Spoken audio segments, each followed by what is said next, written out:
Hello students, Ram Ram Saran है। ये है हिंदी पेडागोजी जो आपके सीटेट के लिए बहुत ही मोस्ट इम्पोर्टेंट रहेगी। और अब तो एसटेट वालों ने भी पेडागोजी बोल रखा है, तो एक ही वीडियो में कवर हो जाएगी सारी हिंदी पेडागोजी। आप बस इन नोट्स को और ये जो बताया जा रहा है इसमें इनको बार बार पढ़ लेना, ठीक है। हिंदी पेडागोजी देखो, इसमें सबसे पहले आता है स्वनिम। स्वनिम क्या होता है? भाषा की सबसे छोटी इकाई होती है। जब आप शब्दों को बिल्कुल अलग अलग करते हो ना, तो वो जो एक एक मतलब लेटर, जैसे राग लिख दिया तो रे, तो बिल्कुल जो छोटी इकाई है भाषा की वो स्वनिम होती है। ये मोस्ट इम्पोर्टेंट है, सीटेट में बहुत बार रिपीट भी हुआ है। फिर है स्वनिम जागरूकता। स्वनिम जागरूकता होता है ध्वनि का विज्ञान, जैसे कि कान, मान, पान। ये एक तरह के शब्द हो गए ना, जिसमें देखो आ कॉमन है, कान, मान, आ रहा है ना सब में, ठीक है। फिर है स्वनिम विज्ञान जागरूकता। इसके 3 लेवल होते हैं। स्वनिम जो भाषा की छोटी इकाई है, अक्षर जो एक अक्षर बन जाता है पूरा, है ना। तुकबंदी जो बच्चों को शुरुआत में तुकबंदी से सिखाते हैं, ठीक है। फिर है ध्वन्यात्मक वर्गीकरण। ये क्या होता है? रचना के आधार पर जब वर्गीकरण हो, जैसे कर्ता, मर्ता, लिखता। शब्द रचना की प्रक्रिया, वर्णों का सार्थक समूह होता है शब्द रचना। इसकी ये पूरे स्टेप ही आपको ऐसे स्टेप वाइज ही याद रखना है। देखो ये ट्रिक से बता दूं। देखिए, पहले जैसे हमने कह दे कि ना, ये भगवान किसी ने भी देख के देखो एक बहुत सी सुंदर चीज एक गढ़ दिया था, बहुत ही सुथरी गढ़ रखी है, तो किसने गढ़ी है ना। मतलब गढ़न का मतलब क्या होता है? शब्द का निर्माण कर दिया, ठीक है। ये कोई चीज गढ़ी है तो कोई ना कोई बिसराने वाला भी होगा उसने, मतलब उसमें कमी भी निकालेगा, वो निकलेगा धत क्या न देख रहा है ना। धत क्या न देख रहा है, तो ये यहाँ से बनेगा उद्धृत, ठीक है। उद्धृत करना। फिर है उद्धृत करना। तो फिर आप क्या कहोगे ना, भाई यह चीज़ तो देखने की है, मतलब यहाँ पे कुछ गलत मीनिंग मत लेके जाना। मतलब हो सके यार, आप किसी का घर देख के ऐसे बोल सकते हो क्योंकि सुथरा घर दिया, फिर आपने कहोगे दत्त इस तरह से सुथरी सुथरी कोठी है, ठीक है। फिर आप उस चीज़ का क्या करोगे? संयोजन करोगे, मतलब योजना बनाओगे अपनी। अब मैं भी सही घर बनाऊंगा, ठीक है। आपने सोचा, देखो आपने एक घर देखा, घर देख का आपका क्यों यो हो, कई बार होया करे ना, किसी का घर या कुछ भी देख के भाई नो होया करे मेरे दोरे भी होया चीज, तो गढ़ रखा आपने सोचा। फिर एक जना उसने बिसरा दिया है धत, यो कुछ भी ना है। पर आपने भीतरे भीतर योजना बना ली, संयोजन कर लिया, मतलब योजना बना ली कि मैंने भी साय बनाना है, तो हमने क्या करेंगे? मिलाओगे सारी चीज़ा ने कि भाई कि ताड़े तरफ क्या होगा, पूरी प्लानिंग करेंगे, है ना। तो ये स्टेप हैं, ये मैंने याद करने का तरीका बताया है आपका, और ऐसे ही आपको स्टेप वाइज ध्यान रखना है, ठीक है। देखो 4 स्टेप है शब्द रचना की प्रक्रिया के। गठन, शब्द निर्माण करेंगे, ठीक है। उद्धृत करना, और फिर संयोजन करते हैं, और फिर मिलाते हैं, मिश्रण करते हैं। फिर है शब्द की संपदा। संपदा ये 2 टाइप की होती है, देखो एक होती है सक्रिय शब्द संपदा, एक होती है निष्क्रिय। सक्रिय का मतलब होता है जो भी शब्दों की हमें नॉलेज होती है उनको हम यूज़ कर पाएँ। मान लो आपने कोई चीज़ याद करी, एग्जाम खातर आप पढ़ने लाग रहे हो, आपको याद रहेगी, सक्रिय है। निष्क्रिय आपने बेराता है, कई बार नहीं हुआ अगर माइंड में, मतलब यह चीज़ आवे है पर कहीं नहीं जाती है ना। जिन शब्दों की नॉलेज हो पर उन्हें व्यक्त बता ना पाए, एक्सप्लेन करना ना आए, उसको क्या कहते हैं? निष्क्रिय। अब कुछ पॉइंट्स हैं, ये देखो। देखो चिंतन क्या होता है? चिंतन होता है जो भाषा होती है ना, और जो चिंतन होता है, जो थॉट होती है, वे एक दूसरे से जुड़े हुए होते हैं। जो समृद्ध परिवेश का मतलब है प्रिंट रिच इन्वायरमेंट, जो भी हमारे आसपास दीवारों पर, गाड़ियों आदि पर होता है। आजकल तो जोड़ पे, मतलब गाँवों में भी हर दीवार पे देखो प्रमोशन, प्रिंट रिच इन्वायरमेंट नहीं है, जल ही जीवन है। कोई भी आपने संदेश देना हो तो उसने दीवार पे चिपके दे हैं, यही है। फिर है यादरछिक। यादरछिक ये इसका मतलब है भाषा स्वतंत्र होती है, हर कोई कहीं भी भाषा को बोल सकता है। जैसे अब मैं पढ़ा रही हूँ, तो आप मतलब कोई किसी ने फोर्स नहीं कर सकता कि आप हरियाणवी में मत बोलो, ऐसे मत बोलो। आपकी भाषा स्वतंत्र, आप कहीं पे कैसे भी यूज़ करो। फिर है भाषा का व्याकरण। हर भाषा का व्याकरण होता है। अर्जित व्यवहार, भाषा अर्जित की जाती है, ठीक है। भाषा क्या करी जाती है? हमेशा अर्जित की जाती है। अन्य विधियों से संबंध, भाषा सभी विधियों के केंद्र में पाई जाती है, जैसे एसएसटी, मैथ एटसेट्रा सब में होती है। ऐसा थोड़ी है कि भाई ये बस एक सब्जेक्ट में ही यूज़ होगी, ठीक है। अन्य विषयों से संबंध हो गया। फिर है समरूपता, घर व स्कूल दोनों में समानता होनी चाहिए। ऐसा नहीं है कि भाई स्कूल वाले बस इंग्लिश इंग्लिश बोल रहे हैं, घर पे आकर वो हरियाणवी सुन रहा है, तो वो घर पे आके अगर वो हरियाणवी सीख रहा है, मतलब सुन रहा है, उसको मतलब माहौल ही नहीं मिल रहा वो, तभी तो अपनी इंग्लिश वीक है। घर वाले शुद्ध हिंदी भी नहीं बोलने देते, कहने लग जाते हैं भाई है ना, तू एक अंग्रेज वाक्य है ना। और फिर हम वहाँ पे भी तो सब में सिमिलरिटी होनी चाहिए। फिर है संलग्नता, भाषा से संबंधित किस प्रकार उसका प्रयोग करना है, किस प्रकार से व्याकरणिक नियमों को सीखना है, ये होता है संलग्नता। फिर अब भाषा शिक्षा की अवधारणा क्या कहती है। एक होती है मौन अवधि। देखो कई मन मन में पढ़ लेंगे, मतलब बेरा भी ना लगा कि वे पढ़ने लाग रहे हैं। तल्लीनता, लीन होकर पढ़ना। कई सब्जेक्ट अपने इंटरेस्टिंग सब्जेक्ट होता है, आप लीन होकर पढ़ेंगे बिल्कुल, है ना। बोधगम्य निवेश क्या होता है, ये यहाँ से वो सबसे ज़्यादा क्वेश्चन आता है। बोधगम्य निवेश होता है जब बच्चा भाषा सीख रहा है। जब बच्चा भाषा सीखेगा तब उसने कुछ और सिखाओगे तो कुछ सिखाओगे तो उसकी जो नॉलेज है वह नॉलेज बढ़ेगी ना उसकी, तो उसके स्तर को हम बढ़ा देते हैं। समझ आया। उसके बाद है भाषा के खेल। भाषा के खेल हमेशा बच्चों को क्या है, खेल खेल में भाषा सिखाओ, उसको बढ़ावा देना चाहिए। रचनात्मकता, भाषा क्रिएटिव होती है। सामाजिक, समाज से भाषा सीखी जाती है। फिर है असिथर, ये सिथर नहीं होती, परिवर्तनशील होती है, ध्यान रखना। फिर है नियमबद्ध व्यवस्था, भाषा व्यवस्थाओं की व्यवस्था है। लिपि, भाषाओं को लिखने का तरीका, प्रत्येक भाषा की लिपि होना जरूरी नहीं है। सांस्कृतिक अनुभवों पर आधारित, हर प्रकार के कल्चर पर आधारित होती है। भाषा विकास व्यक्ति सापेक्ष, निरपेक्ष नहीं होती है, सब अपनी क्षमता से सीखते हैं। मतलब ऐसा नहीं है कि भाई आप मैंने कह दूंगी मैं एक पूरी वीडियो करा रही हूँ, इसको आप 5 मिनट में याद करो या 5, सबका अपनी कैपेसिटी के हिसाब से ही तो करते हैं। उसके बाद है भाषा के पक्ष, दो होते हैं, एक होता है संरचनात्मक, एक होता है कार्यात्मक। संरचनात्मक होता है जिसमें व्याकरण से सिखाया जाए, जैसे मनोवैज्ञानिक पक्ष, अनौपचारिक पक्ष हो गया। कार्यात्मक गतिविधि मतलब एक्टिविटी से जब आप सिखाओगे, देखो जिसमें एक तो बुक तो सिखाओ भाई, व्याकरण तो सिखा लाग रहे हो आप, उसमें एक गतिविधि मतलब एक्टिविटी से खेल खेल में सिखा रहे हो। इन्वायरमेंट से सिखाया जाए, जैसे परिवेशीय पक्ष मतलब इन्वायरमेंट से जब आप सिखा रहे हो।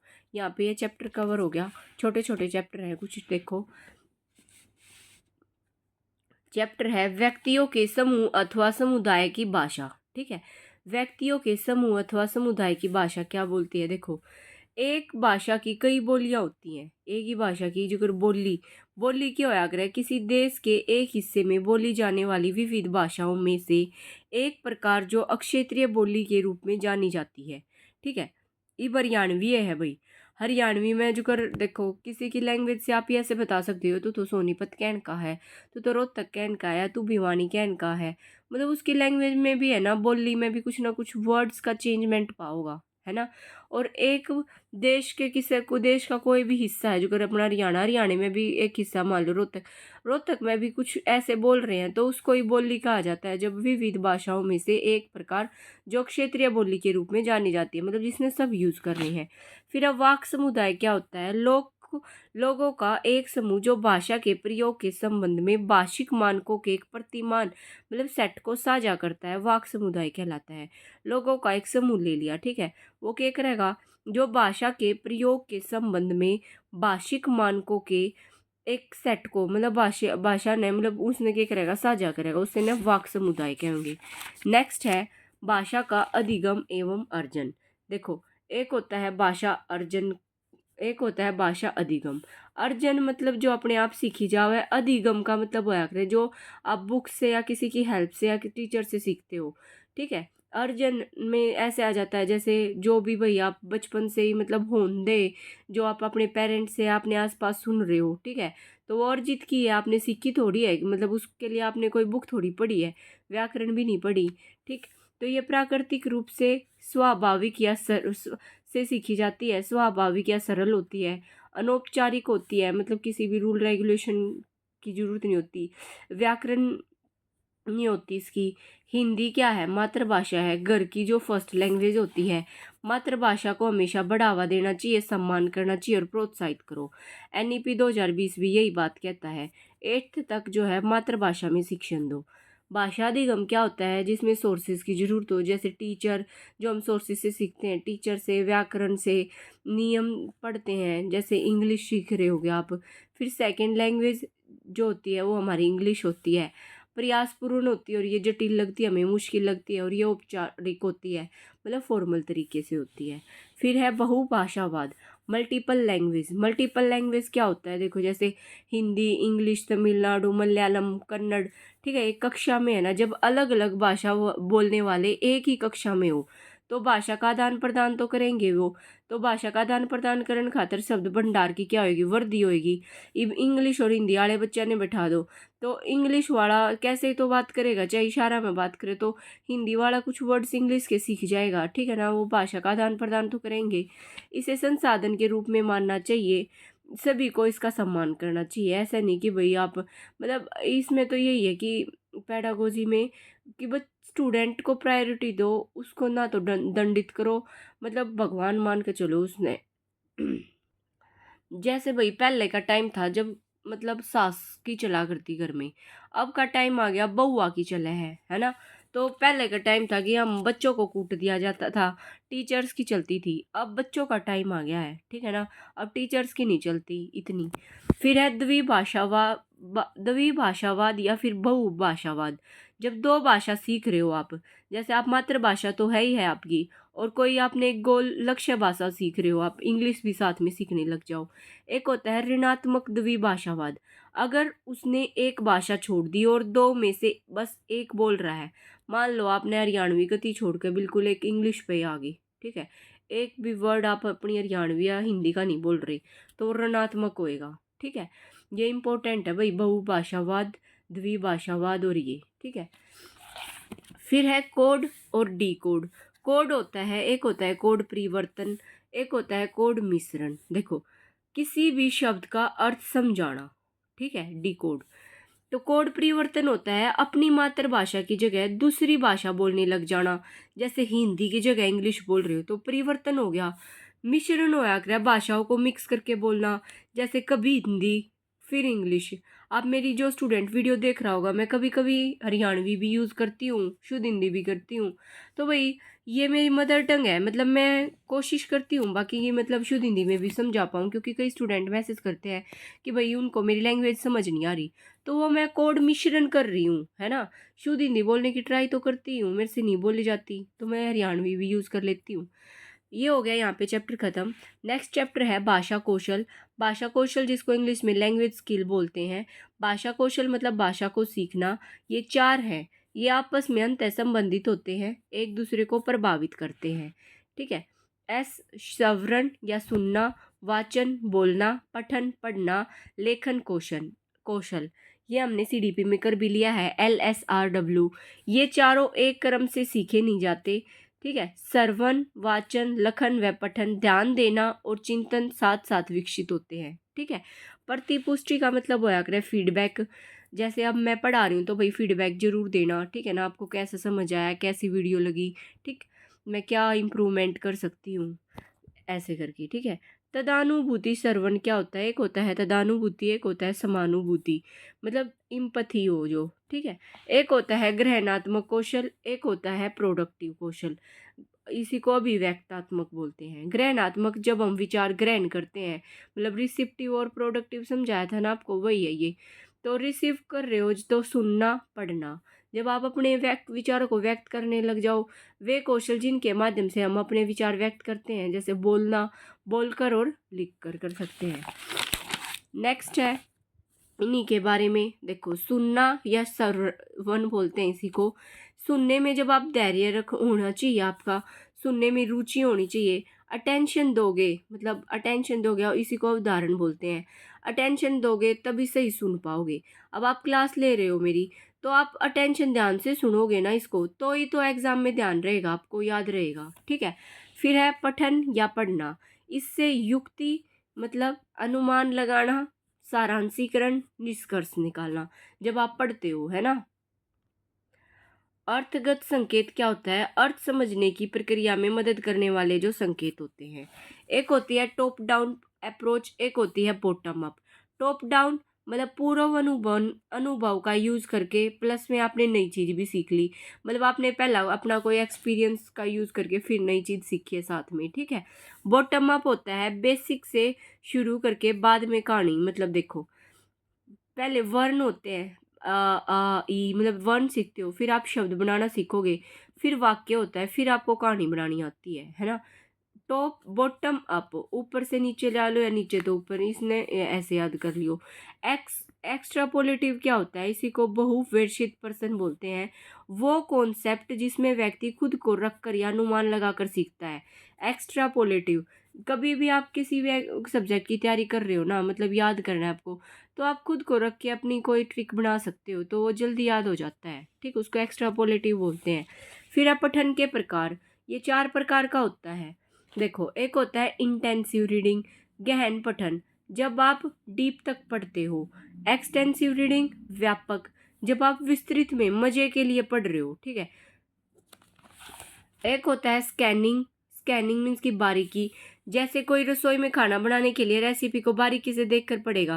मतलब मान लो घर क्या ने कह दी कि भाई आज आलू की सब्जी बनानी है, आपको बनानी नहीं आती, यूट्यूब का सहारा ले रहे हो, तो आपको एक एक स्टेप देखना पड़ेगा। अगर एक भी स्टेप मिस कर दिया हो उसके आप गड़बड़ कर दो, है ना, आलू की जगह के रखे बनाए पाओ, है ना। तो स्कीमिंग रीडिंग होता है सरसरी, एग्जाम के बाहर जब कोई स्पीड से पढ़ता हो।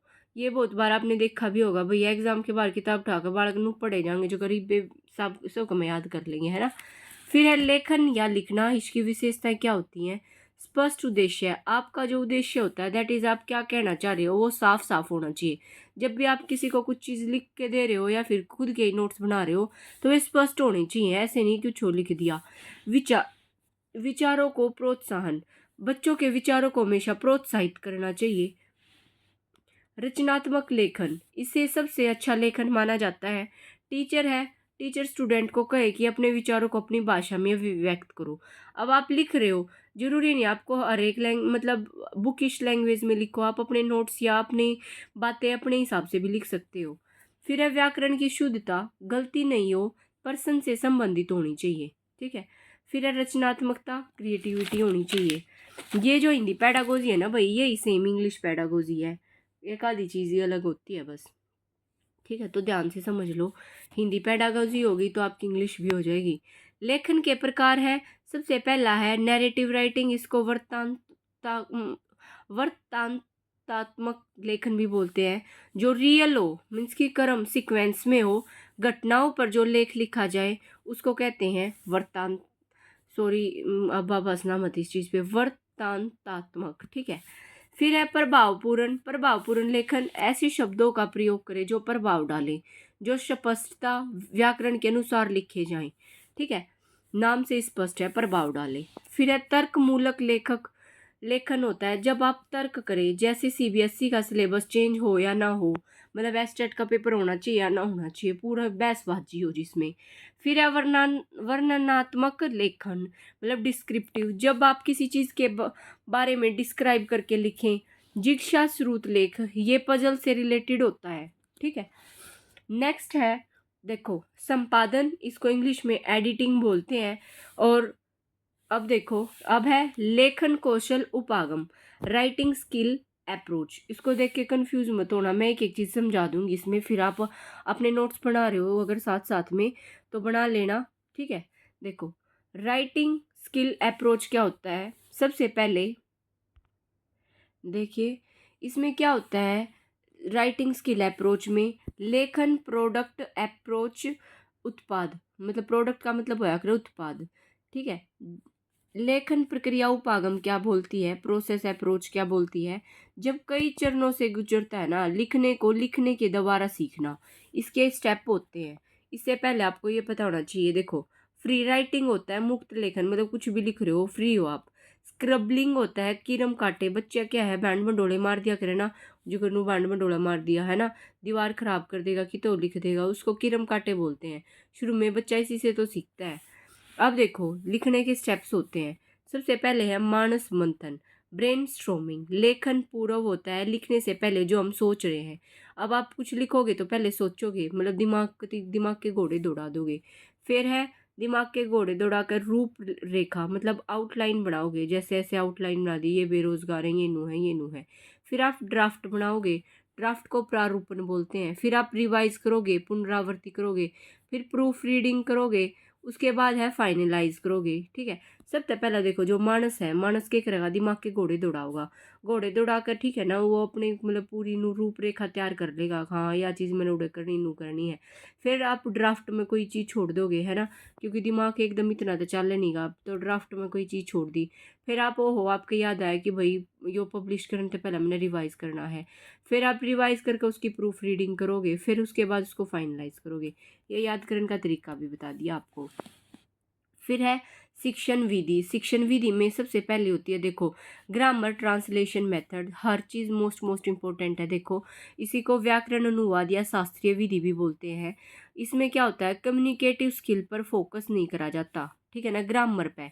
यह प्राचीन विधि है, इसमें कुछ भी सब्जेक्ट सीखते हैं तो उसकी व्याकरण भी सीखेंगे। जो अगर हिंदी है, हिंदी व्याकरण सीखनी पड़ेगी, इंग्लिश है, इंग्लिश की व्याकरण सीखनी पड़ेगी। इसमें ना तो बोलना होता, पढ़ने और लिखना अलाउ होता है। इस विधि में मातृभाषा की जरूरत होती है, इसका सहारा लेकर ही तो सिखाया जाता है। ठीक है, ये हो गया ग्रामर, नाम से ही है कि जिसमें ग्रामर सीखी जा। फिर है प्रत्यक्ष विधि, जो डायरेक्ट विधि, जब हम डायरेक्ट सीखे बिना टीचर का सहारा लिए तो इसमें व्याकरण या मातृभाषा नहीं की जरूरत ही नहीं होती। ठीक है, हम डायरेक्ट सीख रहे हैं। फिर है प्राकृतिक विधि, नेचुरल होती है, मतलब जो प्राकृतिक मतलब नेचुरल, सेम एज जो प्रत्यक्ष विधि है ना, डायरेक्ट विधि की तरह है ये भी। ठीक है, उसके बाद हम करेंगे मौन विधि। मौन विधि मतलब जो साइलेंट होती है। The learner is processing the language, जो लर्नर है ना वो प्रोसेस करता है लैंग्वेज को। जब टीचर बच्चों को कुछ काम देकर चुप हो जाए, बच्चों का रिस्पॉन्स देखे, तो वो मौन विधि होती है। एक है ऑडियो लिंगुअल मेथड, इसी को सर्वव्य भाषिक विधि बोलते हैं, मतलब सुनो व बोलो। ये ज़्यादा इम्पोर्टेंट होती है, ये चीज़ ध्यान रखना। विदेशी भाषा को सीखने के लिए इस विधि का यूज होता है, सो इसे आर्मी विधि भी कहा जाता है। ठीक है, ये चीज़ ध्यान रखना। फिर है समग्र भौतिक प्रतिक्रिया, टोटल फिजिकल रिस्पॉन्स। जेम्स आसेर ने इस विधि को दिया था, तो ये पूछा जाता है किसने दिया था, जेम्स आसेर ने। टीचर कुछ इंस्ट्रक्शन देगा, फिर बच्चे उस पर रिस्पॉन्स देते हैं। जैसे टीचर बच्चे को पोएम सिखाता है, फिर कहता है एक्सप्रेशन के साथ अब करके दिखाओ, है ना। ये आजकल चोचले घने चाल भी रहे हैं, छोटे बच्चा ने एक्सप्रेशन तो हर पोएम सिखाई जावा है ना। फिर है समग्र भाषा उपागम, यह बच्चे की बनाई वर्तनियों के प्रयोग को प्रोत्साहित करता है, यह रचनावाद पर आधारित है।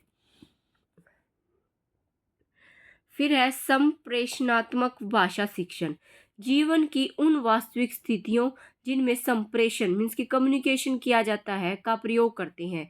यह बाल केंद्रित होती है, बच्चा परिवार वालों से कम्युनिकेट करके भाषा सीखता है। ठीक है, अनुकरण विधि का प्रयोग करने से संबंधित क्रम क्या है, देखो प्रत्यक्ष बोध मतलब कैसे सीखनी है, परसेप्शन बनाते हैं हम, प्रत्यक्ष बोध, फिर कॉपी करेंगे, फिर फीडबैक देंगे, फिर ड्रिल करेंगे। देखो इसको याद करने का तरीका क्या है, देखो आपने ना अपनी रियलिटी सब ने पता हुआ है कि भाई प्रत्यक्ष मतलब आप अपने आप ने दिखावे में नहीं रख सकते, आपके भीतर लेने बेरा कि आपको कितनी नॉलेज है। ठीक है, आपको प्रत्यक्ष बोध होता है उस चीज़ का।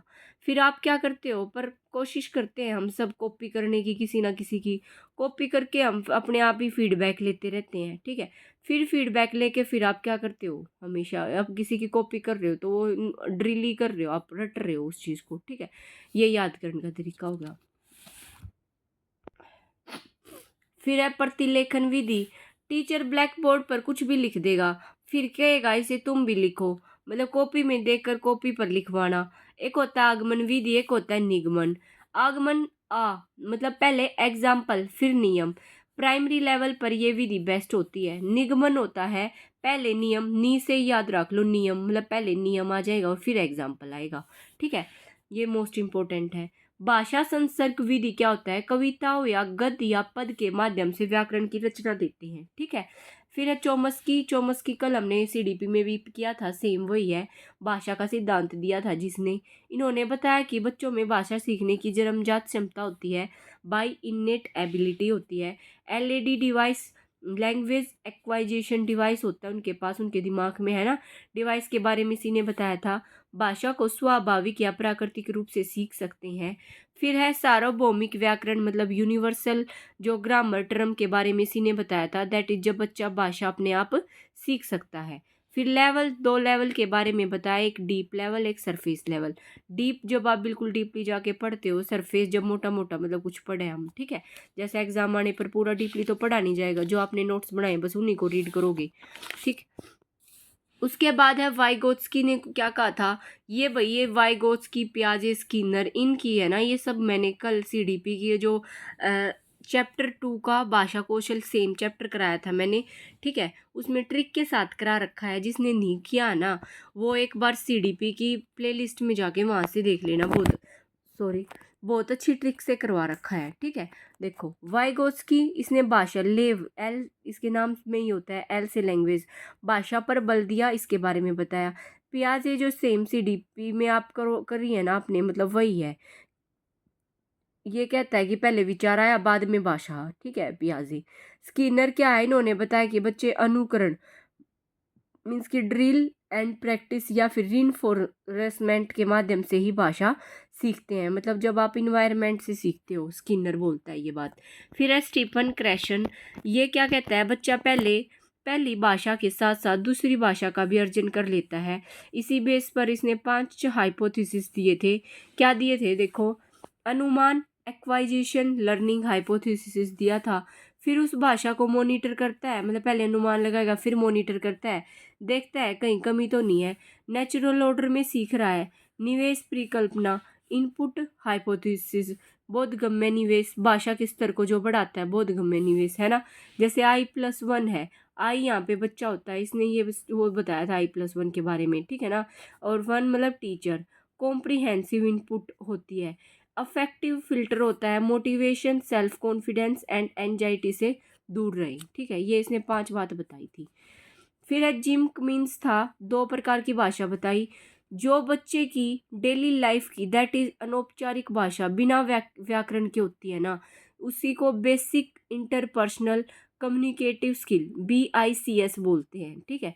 जो ऑफिशियली या व्याकरण के साथ बोली जाती है वो कैब एक्यूरेट होनी चाहिए, उसको हम कोग्निटिवली CALP, कोग्निटिवली एडवांस को एकेडमिक भी बोल सकते हैं, लैंग्वेज प्रोफिशिएंसी होती है, ठीक है ना।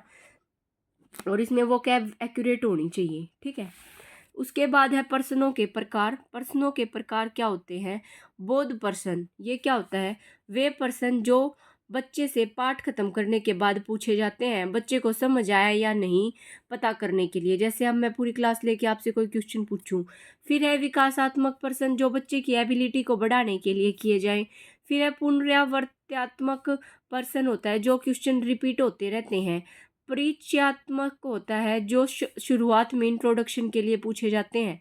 कालांतरित पर्सन होता है जब टीचर मौन पठन के साथ जिस प्रकार के क्वेश्चन पूछता है, पाठ में आए व्यवहारिक शारीरिक शब्दों में इक प्रत्यय का प्रयोग हुआ है, आप भी इक प्रत्यय से 3 शब्द बनाए, ठीक है ना। यह पर्सन संदर्भ में व्याकरण का उदाहरण है। फिर है पठन के प्रकार, एक होता है मुखर पठन, एक होता है मौन पठन। मुखर होता है जब बोल बोल के पढ़े, मौन पठन होता है जब मन मन में पढ़े, ठीक है। उसके बाद है पाठ्य पुस्तक। पाठ्य पुस्तक होता है पुस्तक की विशेषताएं। चित्रात्मक मतलब बुक्स जो आप भाई कोई बुक आप खुद की भी बना रहे हो तो उसकी क्या क्या विशेषताएं होनी चाहिए। चित्रात्मक बुक्स में चित्र बने होने चाहिए। स्वाभाविक भाषा, जिस भाषा को बच्चा इजीली पढ़ पाए, ऐसा भी ना हो ऐसी लैंग्वेज यूज कर दी उसको कोई खरीदे ही नहीं। शब्द भंडार, शब्दों का भंडार अच्छा होना चाहिए। अच्छा विषय वस्तु, कंटेंट अच्छा होना चाहिए। शैली और योजना जो स्टेप बाय स्टेप आगे बढ़ाए। प्रमाणिक स्रोत होने चाहिए। विभिन्न विधियों की सामग्री होनी चाहिए उसमें। फिर है पाठ्य सामग्री से संबंधित भाषा निवेश क्या है। भाषा निवेश होता है जो सूचना पर ध्यान देते हैं। फिर है प्रमाणिक पाठ्य सामग्री, किसी भी उद्देश्य के लिए लिखी गई पाठ्य सामग्री जिसे भाषा के शिक्षण अधिगम में प्रयोग में लाया जा रहा है। 2 या 2 से अधिक शब्द एक साथ इस प्रकार इस्तेमाल किए जाएं कि वे सुनने में सही लगे, उसके को वे विन्यास कहलाते हैं, ठीक है। फिर है भाषा। भाषा होते हैं 2 टाइप में, एक है कार्यालय, एक है सह कार्यालय। कार्यालय होता है जो ऑफिशियल लैंग्वेज होती है, जैसे हिंदी। यह हिंदी क्या है, यह राजभाषा है, राष्ट्रभाषा नहीं है। हमारे देश की कोई भी राष्ट्रभाषा नहीं है, ये चीज़ ध्यान रखना। सह कार्यालय ये इंग्लिश लैंग्वेज है, ठीक है। फिर है कविता, गद्य और पद्य। इसमें क्या होता है, आनंद, सराहना, संस्कृति, रोचक व इंटरेस्ट के लिए जो कराए जाते हैं। प्रतिस्थापन या विकल्प सूची जो होती है किसके शिक्षण में इस्तेमाल की जाती है, व्याकरण की। फिर है एक होता है स्थितिपरक भाषा शिक्षण पद्धति।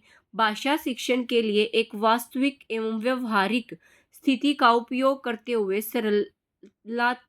सरलता पूर्वक भाषा से परिचित होने में शिक्षार्थियों की मदद करने वाली पद्धति क्या होती है, स्थितिपरक होती है। भाषा के शिक्षण के लिए एक वास्तविक मतलब भाषा को आप पढ़ा रहे हो, ठीक है, तो एक आप रियल और व्यवहारिक स्थिति का मतलब ऐसा यूज़ कर रहे हो, ठीक है, जो इजी लगे बच्चे को, उसको, जो स्टूडेंट्स को की हेल्प करे, उसको कहते हैं स्थितिपरक। निपुणता परीक्षण होता है भाषा परीक्षण या विद्यार्थी की किसी विशिष्ट कार्य से संबंधित उस उपलब्धि का मापन करता है जिसकी उसे बाद में इस्तेमाल की आवश्यकता होती है, ठीक है। फिर वस्तुनिष्ठ परीक्षण, जो ऑब्जेक्टिव टाइप क्वेश्चन दिए जाते हैं उनको बोलते हैं। विद्यार्थी को लिखना सिखाने का विशिष्ट शिक्षण शास्त्रीय क्रम बताना है। सबसे पहले है विद्यार्थियों से विशिष्ट प्रकार की अनेक आकृतियां बनवाना, ठीक है, पहले आकृति बनवाओ। फिर है सीधी रेखाओं और गोलों द्वारा अक्षर लिखना सिखाना। विद्यार्थियों से ऊंचे स्वर में अक्षर बुलाकर अनेक बार लिखवाना। ये देखो, पहले भाई अपने बचपन की याद कर लो, पहले आप आकृति बनवाया कर दे आप पे, है ना, फिर अक्षर लिखना सीखना हुए गोला में भरवाया कर दे, फिर रुके मार मार के पढ़ाया कर दे, है नहीं, तो ये उसकी होगी। फिर अपनी 22 ऑफिशियल लैंग्वेज है, ये ध्यान रखना। देखो, एक होता है असमीज, बंगाली, गुजराती, ओडिया, पंजाबी, संस्कृत, हिंदी, कन्नड़, कश्मीरी, सिंधी, तमिल, तेलुगु, कोंकणी, मलयालम, उर्दू, बोडो, स्थाली, मणिपुरी, मराठी, नेपाली, मैथाली, डोगरी, ठीक है। क्लासिकल लैंग्वेज 6 है अपनी, तमिल, तेलुगु, कन्नड़, संस्कृत, मलयालम, ओडिया। यहाँ पे हिंदी पेडागोजी पूरी कंप्लीट होती है, ठीक है। अगर आपका कोई डाउट है, आपको किसी की ट्रिक चाहिए किसी टॉपिक की, तो आप कमेंट कर देना। Thank you so much.